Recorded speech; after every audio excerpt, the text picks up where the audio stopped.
In our last video, we talked about some of the physical properties of sound, how sound travels in waves because sound is nothing more than vibration. We talked about how there are different properties of waves that can be measured, and that those physical properties account for the differences in the sound that we ultimately hear. Now we're going to start talking about how acousticians categorize musical instruments. And they do it by grouping instruments based on what is the material that is vibrating, what is the oscillator or the vibrator.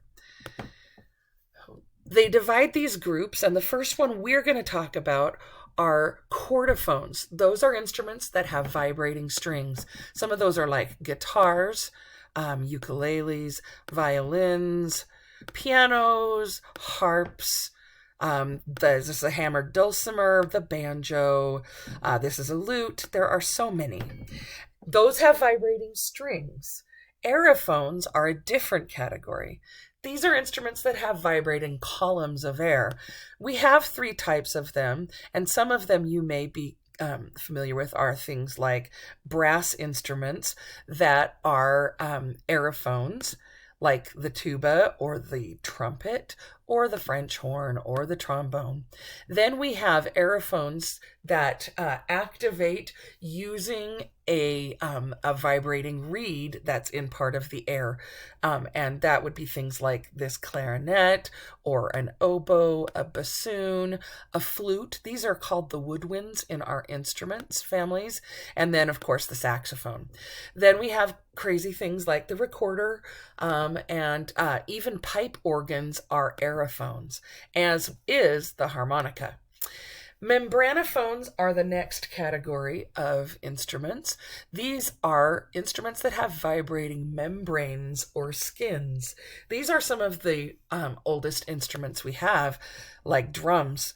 You stretch that animal skin over a hoop and you have something that you can beat on. These are kettle drums, as well as bongos and bass drums of differing sizes and congos, all sorts of stuff. This category is idiophones. Idio means in and of itself. So instruments that when they are used vibrate all by themselves is what we're talking about here. This would be things like triangles. You have to strike the triangle, but the triangle vibrates. The entire body of the triangle vibrates. A xylophone, a bell. This is a washboard or maracas, things like toms or tams or gongs, cymbals, things that are made of wood like marimbas, and the human voice is also an idiophone. There is another category of instruments that are newer than, I guess, the other ones. Those are electrophones. These are instruments where the sound is made using an alternating current or could be computer generated. So things like an electric guitar or any other electric kind of instrument, electric violins. Not a pickup. A pickup is something that is applied to an acoustic instrument. This is a synthesizer. This is a theremin, and then anything that's MIDI generated, things that use an amp are all electrophones.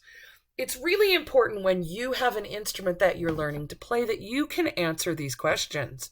The first is, what's the vibrator, the activator, and the resonator for your instrument?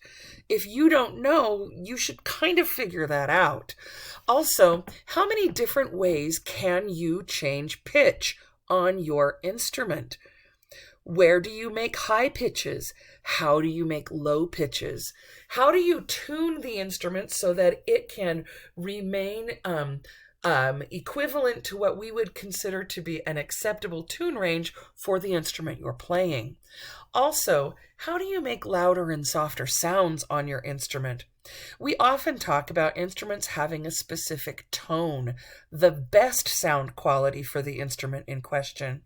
How do you produce a good tone, and what words do we use to describe that tone? These are all questions that hopefully you can answer about the instrument that we're learning to play. If you think about it, these are questions that will help you when you're starting to play, not to make silly mistakes, as well as to enhance your playing by maybe thinking of how you can have different tone qualities. Good luck with all of this, and I'll see you in the next video.